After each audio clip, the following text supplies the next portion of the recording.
Training camp dates and time now set for the Buffalo Bills. Training camp at St. John Fisher College, just over a month away.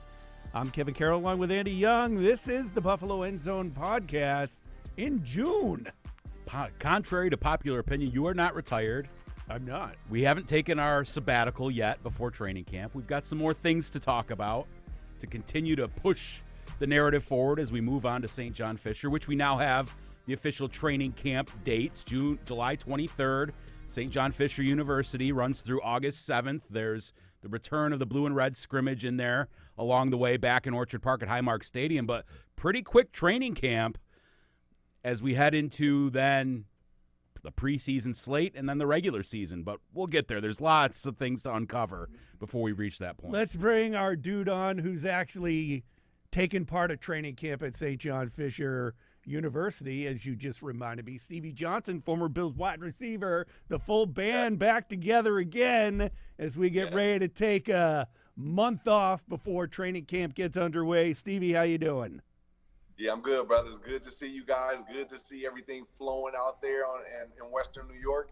It's almost that time. Yeah, I love it. And we're looking forward to another full season of the Buffalo End Zone post-game show with the three of us on here. That's coming up when the season gets underway. Big things to come. Yeah, a lot on deck for the Buffalo End Zone podcast and the post-game show. But, Stevie, here we are. We now know the dates for training camp. Let's just jump off here. We haven't talked to you. I think I last talked to you free agency maybe, right around the draft maybe. But now we've had a chance to look. I know you're out in California, but you follow the Bills. You obviously must have a feel for what the offseason has looked like for this team.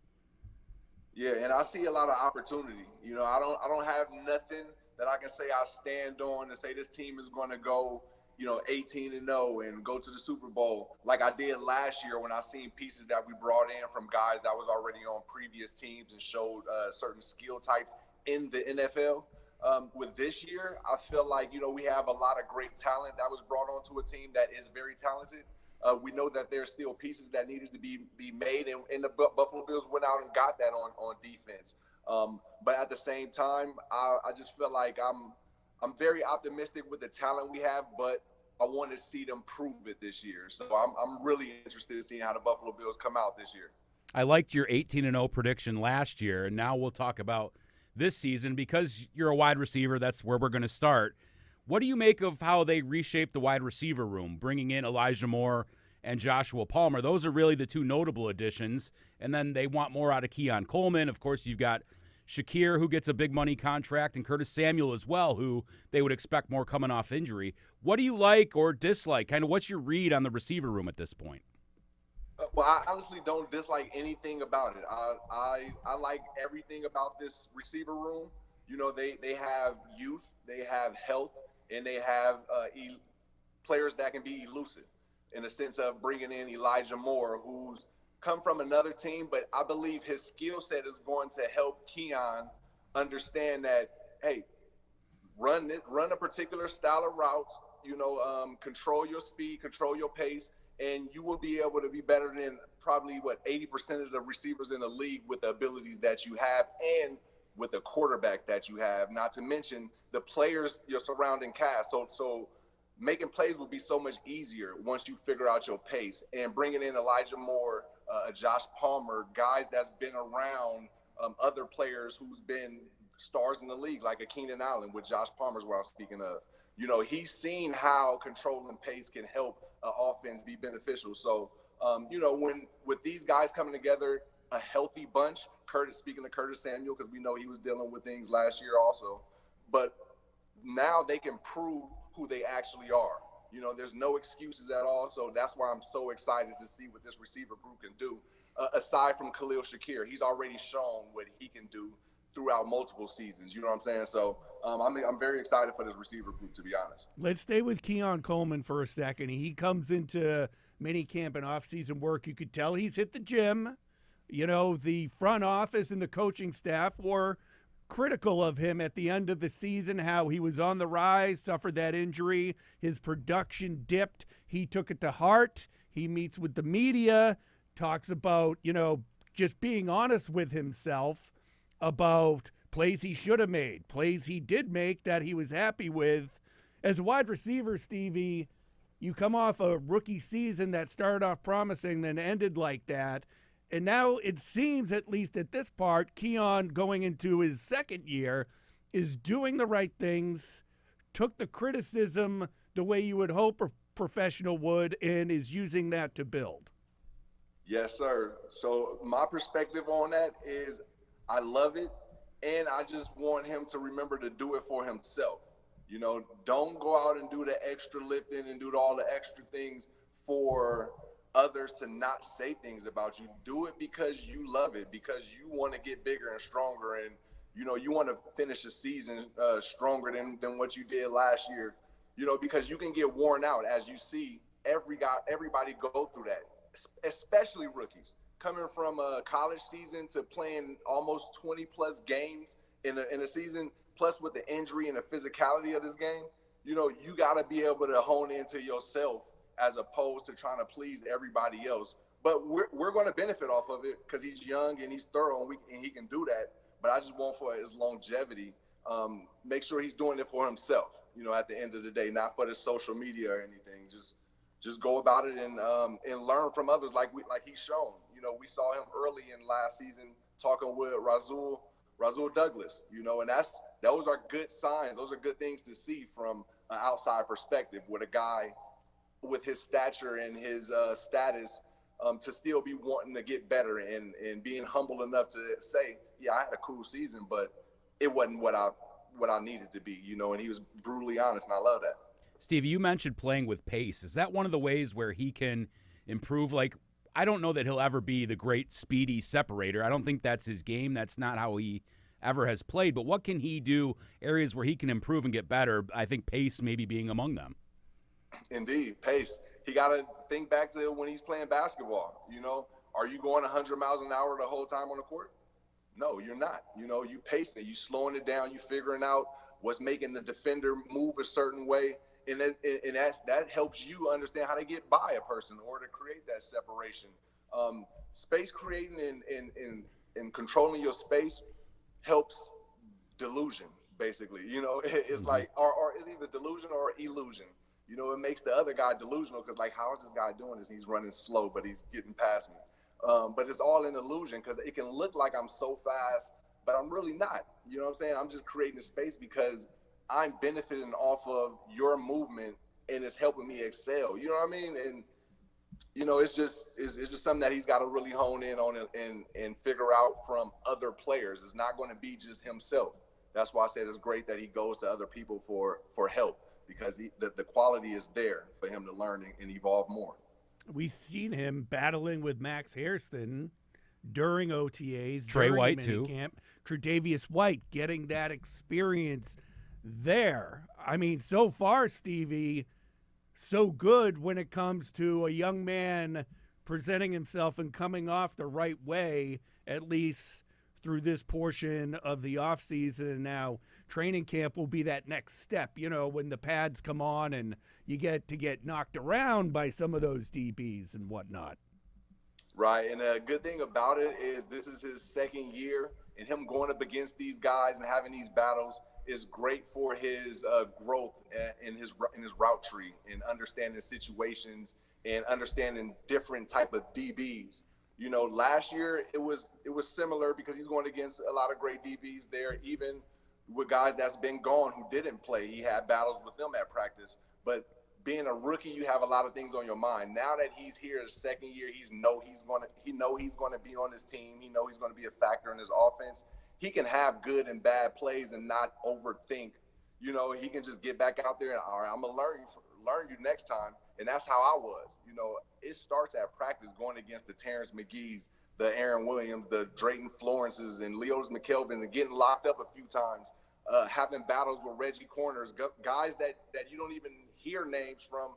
You have those battles. I can tell you a story with Terrell Owens.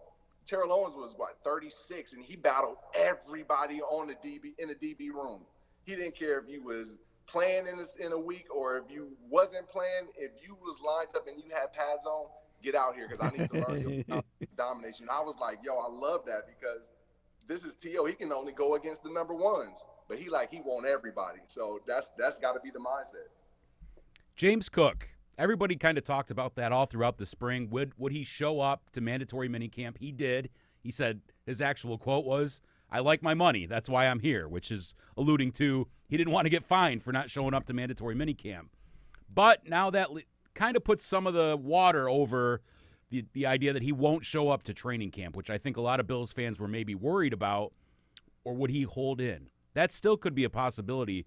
But as he looks for a new contract, how do you see that sort of situation shaking out as a player maybe becoming a distraction or not to himself or to the team leading into camp? It becomes a distraction it won't become a distraction to the team. I would say this. They will move on each week. It'll just be the season got just a little bit harder, and you can say, oh, there's a distraction because of James Cook, but it won't be. That's how the NFL is. There's new guys that come in all the time. But from my perspective with James, I don't think he'll miss training camp. If you making mandatory mini camp, why would you miss training camp and lose more money per day? Not to mention he's young enough to understand what happened with other running backs in the league who's tried to do this. It's just the uncertainty that he will have mentally on himself. As a young player, we feel like Superman. We can do anything. We can go anywhere and still be great. I feel like it would be a wrong decision for him to not make it to training camp and then keep this going, and it's only going to make it harder for him to get signed next year to a team like this, like the Buffalo Bills. This is a great spot. So whether they sign you or not, just show up. At the end of the day, just show up. And I think that's what he's going to do. I don't think he's going to miss out on training camp. I would think still. Oh, go ahead. No, I was going to say that really makes the most sense to me because whether he gets a new contract from the Bills or not before the training camp or before the season starts, he's got to show out and put on tape again to get one from them either later on in the offseason or from his next team in free agency. Right. I mean, yeah. there is – I think I get where James Cook is coming in this, Stevie, but I think if you're the Bills or even another team in the NFL, you want to see it more. You don't want to just see one big year. I mean, he's been productive since he's got here, but you have that one big year. Let's see you do that again, and then, either he remains a Bill or he moves on. Yeah, I feel you also halfway on that one because it's like with me, let's take me for instance. They didn't know what after I had 1,000-yard season, they're like, all right, let's see if you can do it again. Okay, let's see if you can. And then they paid me because I didn't show championship in college. I didn't have that lineage and all that, but with James Cook is a little bit different. He was a top draft pick. He came from championship lineage, and he put on 16 touchdowns, and he excelled this team to another level. Not just him, obviously, but he's a great part of this car that's moving through the AFC. And with that being said, I think he's doing what's natural to him in a mind state of I'm a running back. We got to try to take advantage of our time, and this is not forever. So with me leading the league, it's only right for me to ask for $12 to $15 million because we already know the thing. The longer that you play, the less the money is go be made, as a running back. So he's doing what he's supposed to from a business standpoint. Not to mention, if there was any talks, those contract talks are brutal. The outside world do not know how those negotiations go. It's not friendly how you think it is. It's exposing things, whether it's you showed up late at this one time, you didn't. It's so tedious. And that can be something that can, provoke certain social aspects, but it really doesn't mean anything. And now can I speak on a Bills perspective? Sure. I feel like if you can pay him, just pay him because we got a great team. We got some great synergy here. If you have the money, pay it. If you got to release some players, there's some players on there that you should release them and get them the money just to get that out the way and keep building towards a Super Bowl team. Stevie, that's why we have you here. Take us inside what those contract negotiations are like when you're talking to your agent and the GM's calling the agent and that sort of thing. What is that like, that back and forth, as you try to figure out and get the most money you can while the team, for what they want to do, is trying to not do that? Yeah, it's pretty crazy because you would think that you're not on the team. How they bring up certain things about you. Like again, let's say you get injured in practice or something happened, that'll come back up in contract talks. If you didn't practice that rest of that week, they'd be like, oh, well, I don't, how durable are you? But throughout the whole season, you were saying I was cool, or just take it easy, or this and that. But now we in contract talk, and now I can't block, I can't be in on third downs when I'm like, hey, during the season, let's work on this. But we don't need to do that because we have a team. We got other running backs that can do that. But now you're using that against me.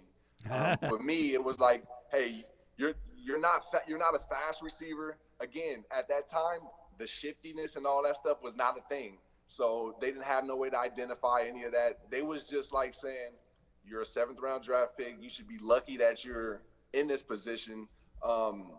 And I don't think there'll be another team. Like they start saying things like, I don't think there's another team that'll pay you this and that. And, you wasn't an all-star this year. Like it really gets brutal to a sense of it is truth though, because I didn't make any all-stars. And it's like, damn, well, are you against me or what's going on? Mm-hmm.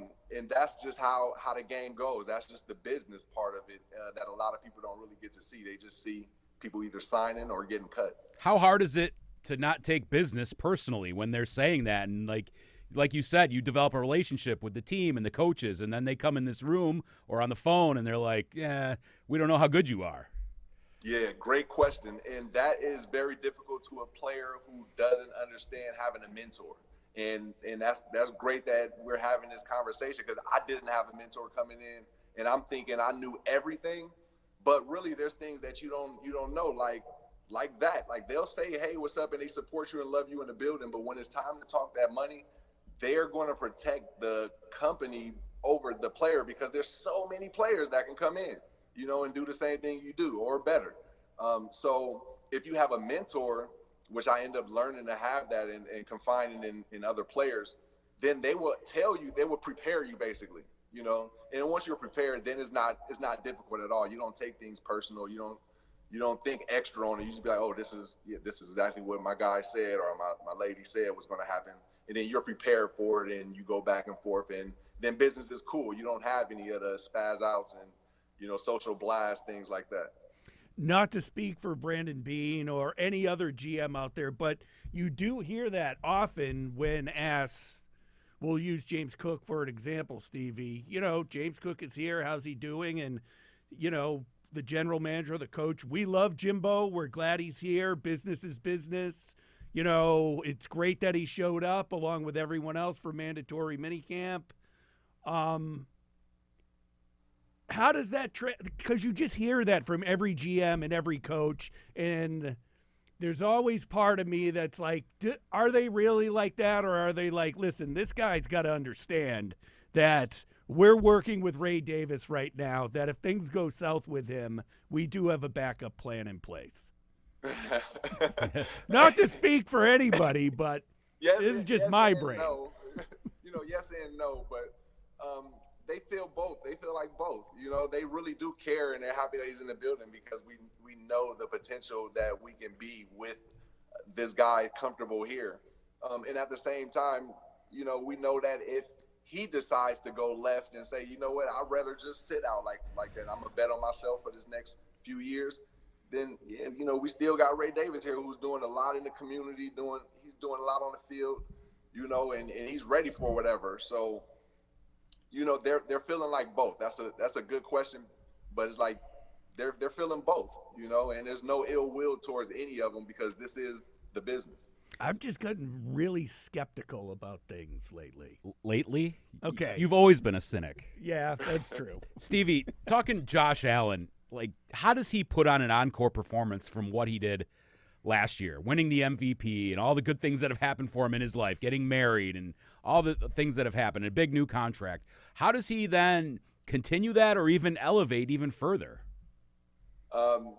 So continuing, I answer how you continue it by continuing to let his playmakers be playmakers. He's got all the tools and the resources to let them be them. He don't have to do anything extra, and he's proven that every season that he's been in the league. He's been gradually growing. Now, how he can evolve is, I was just thinking about it towards the end of that last one, is his takeover ability, his takeover playmaking ability in situations. Why do I bring that up? The QB sneak. We had some timeouts. There was time. I know he's looking for his quarterback, but at that time, we want you to be who you was the first 2 seasons of being Josh Allen in Buffalo. You know, take over the game, and in the community will not be upset whether you make the play or not, as long as you put it in your hands. You know, that's going to evolve him to that, I guess, that next level, or I would say Super Bowl level, because let's say he do that, and now we don't even talk about any of those BS calls the referees didn't give us. We just talking about how he took that game over and put the team on his back, and now we playing against Philadelphia in a Super Bowl. Yeah, it reminds me of what you're saying there is what he did in the regular season game against the Chiefs, where he scored just on his own, took that late 25-yard touchdown and blasted his way into the end zone, and everyone's saying, this is Superman, right? Yeah, Exactly. but at what point does Josh Reed, I almost said, Josh Allen, yeah. Reach a point where that running game of his is going to start to die down? Or maybe, Stevie, at some point coming up here, the team's like, we can't afford that anymore, especially as, you know, he gets older. I mean, he's still in his 20s, but at some point, his legs aren't going to be what they need his main asset to be. Yes, sir. And I'm glad you brought that up, because he's doing that already, you know, and that's what we want him to do. You know, we want you to be able to use your legs when needed. Now that you've got 7 seasons under your belt, you understand that some games are going to come down to the end where you don't need to, in the first or second, you know, let's say the second quarter, you don't need to go extra and go try to run and get that first down. You can probably dump it off or throw it out of bounds. Who knows? But you know, at the end, with the talent that you have around you and just who you are, you're going to have your team in a game to where, like a Pat Mahomes has shown last year, when it's down to the end, okay, I know it's going to be time for me to use my legs now. And then that's where you'll see a even fresher and healthier Josh Allen, because he hasn't really been doing that as much. But I think now he's already mentally locked in on, I'll do that when I need to. Stevie, when we started this conversation and we asked you about your overall impressions of the Bills, you brought up the defense and the additions that they've made on that side of the ball, especially at defensive line. We'll start there. I mean, you bring in Joey Bosa, who's already banged up, Michael Hoyt, Larry Ogunjobi, both suspended for the first 6 games. And then you got some rookies, TJ Sanders, Landon Jackson, Deion Walker. A lot of new and moving pieces in that defensive front, but how critical is it that comes together? Because that often defensively seemingly has been the missing piece in some of those big games. Absolutely. And that's why I'm most excited about this upcoming season, is to see the defense now. You know, I've always been a fan of Ed Oliver and how he's going about things on and off the field. Later on in the season, he began being real destructive, and I was like, yes, that's what we need. We need that times 10. I wish we had another guy with him to go crazy like this. And when we brought in Ogunjobi and Hoyt, seeing what they do in LA is like, okay, this is pretty good. But then I hear, okay, 6 weeks they're out, and then the draft come around and we draft 3 studs on the defensive line. I'm like, okay, I see what's going on. Now these guys, these young guys, they understand that they'll be playing. They'll have opportunity. There's a difference going onto a team where you're like, okay, maybe I'll play. They know what the top 2 signings, or top 2 of the 3 signings on the line, are out for 6 weeks. So y'all playing. You know what I mean? Let's go. We need to go get a Super Bowl, so let's go. You're here for a reason. All y'all dynamic. So I'm so excited to see that mix with Ed Oliver and Rousseau. The linebacking core, I love to see that they're solid and strong. Buffalo Joe coming into a second season. Like, I want to see how the guys that's going to support the starters lock in. And we talk about the AFC. Defense is where it's at, man. You going against Joe Burrow, Lamar Jackson. I'll throw Herbert in there because, you know, Harbaugh will always prepare a great team. And even C.J. Stroud, they got us last year. So you need a defense that's going to be dynamic and explosive, and that's what I'm most excited to watch. Talk about the D-line and linebackers. You have Tre'Davious White back. You have Maxwell Harrison, who the Bills went out and got. And you have Christian Benford now locked up in place. That's going to be one of the battles, Stevie, that we talk about.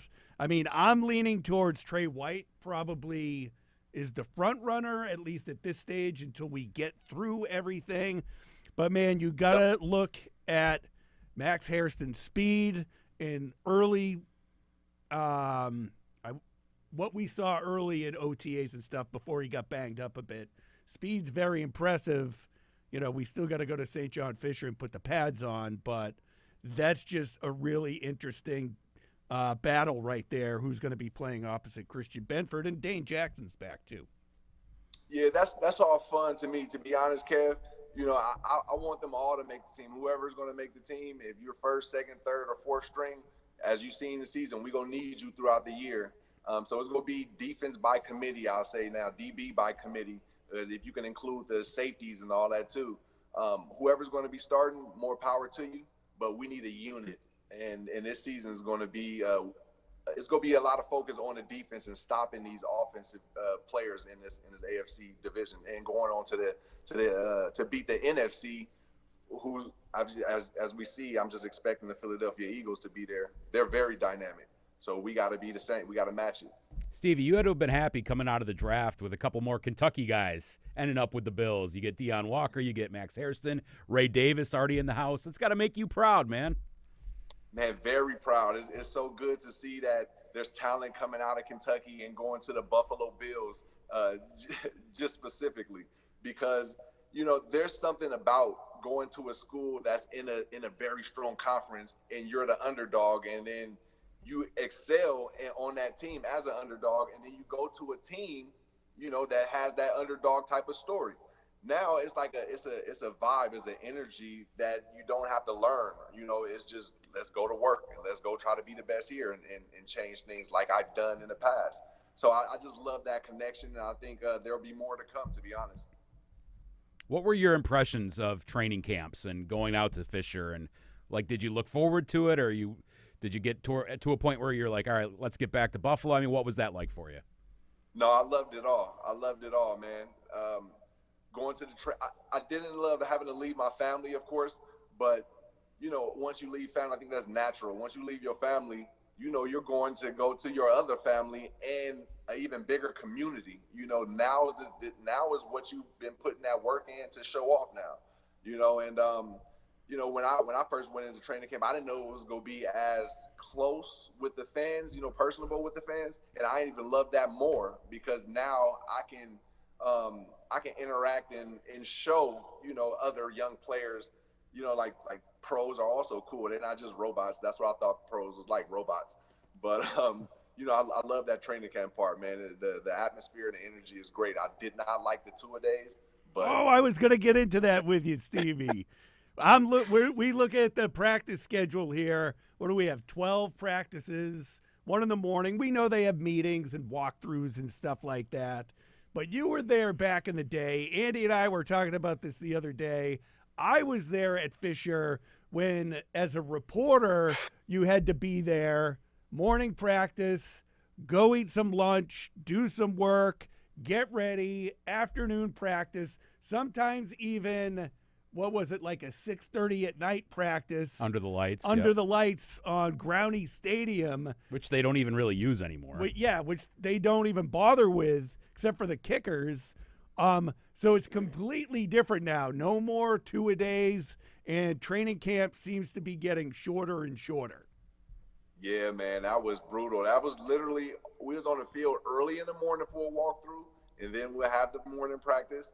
Then, like you said, the break, and then we'll come back to do another walkthrough for the later practice, and then you go to sleep, and then you got to do it all over again. You know what I'm saying? It's like, that was crazy. It was crazy because I was, again, a 7th-round draft pick. So I was doing a lot of the work, a lot of the running. The vets were sitting back. They already knew about it.